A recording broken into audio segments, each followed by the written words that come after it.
Hi, this is Hugh Price, and these are going to be some of my dog tips of the week. I'm going to start talking about a useful little tool, which is your chain collar. It goes on the dog so that when you pull up, it tightens, makes a little zipping sound as it runs down the links.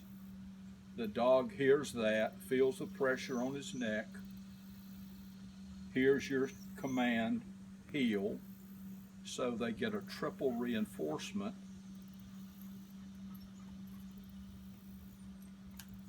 And if they sit, I don't know if you could hear the chain links slide in, but she hears it well. It's right there by her ear.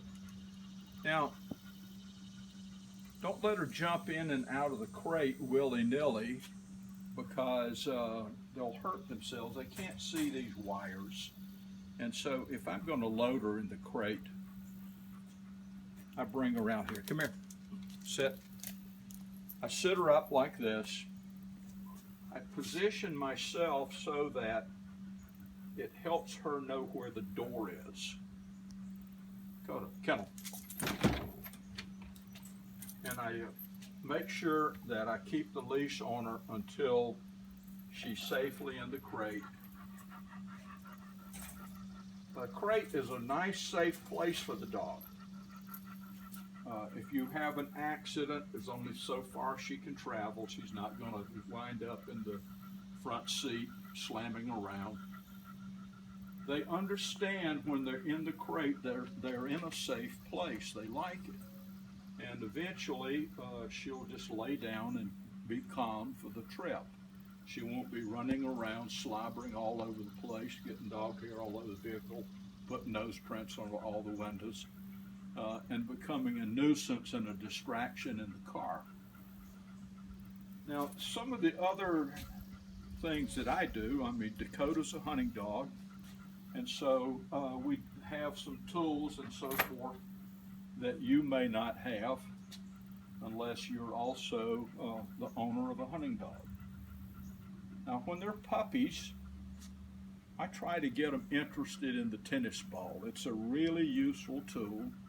Most puppies of any size can hold it. Their fangs kind of fit right over it, and so they're not dropping it as often as they would, say, a puppy dummy or something like this, which they can play with by shaking it around like that.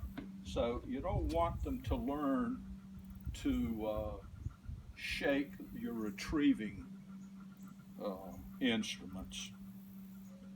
The nice thing about the tennis ball is you can play with the puppy, get them interested in retrieving. Don't let them keep the ball. The ball is reserved for when you are playing with the puppy. When you're through, take it away. You don't want her to get bored with it, chewing it up, and so forth. You don't want it to ever become a chew toy. It's reserved for the fun times that you and the puppy are learning to retrieve. Now, most dogs can be introduced to the ball in such a way that they actually like retrieving. The hunting breeds, like Dakota, she's a German wirehair, or German shorthair rather. She was very easy to teach to retrieve. She liked it right away and took it up quickly. Once they get real interested in retrieving, then you can start using some long distance things. I can hit this a long way and they really like it. They get real excited. I can hit it up. I can bounce it off the side of the garage, trees, and so forth. I've been using it for nearly 40 years, so I'm an ace with the tennis racket. And it's an expensive tool that doesn't make a lot of noise and so forth. Later in training, we start using what we call bumpers, or the dog sees this as black. It's a nice bright orange, which helps me find it, and it's useful. I use different sizes. This bigger one is to simulate a bigger animal or bird. And for some reason, the dogs kind of like retrieving the bigger ones. Now, when I had the kids at home and I was trying to introduce the dogs to gunfire, I would send the kid and a dummy off down the field behind a bush. I'd set the dog up so that they were watching in that direction. The kid would use this shot simulator, which I call a slapjack, just something that I made.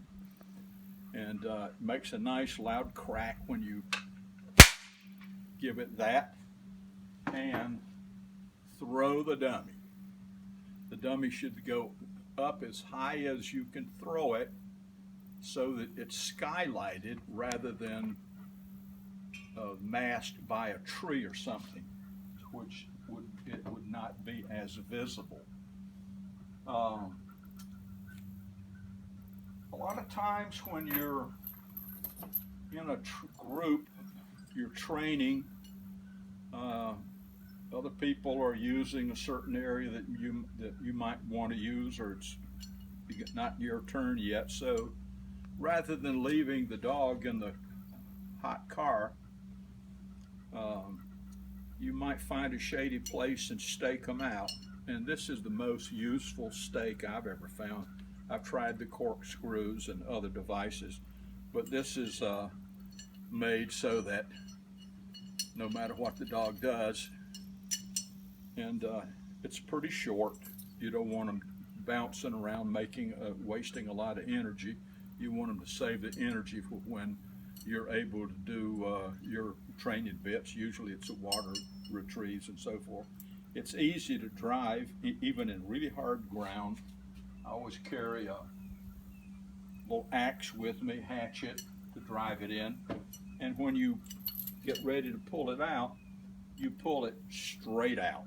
So it's really easy to get out. And with the corkscrew things, I've had a very hard time getting them in and getting them out. Usually you wind up bending them. If you want to have something longer than this, I've got a cable that I can give her a little more running room.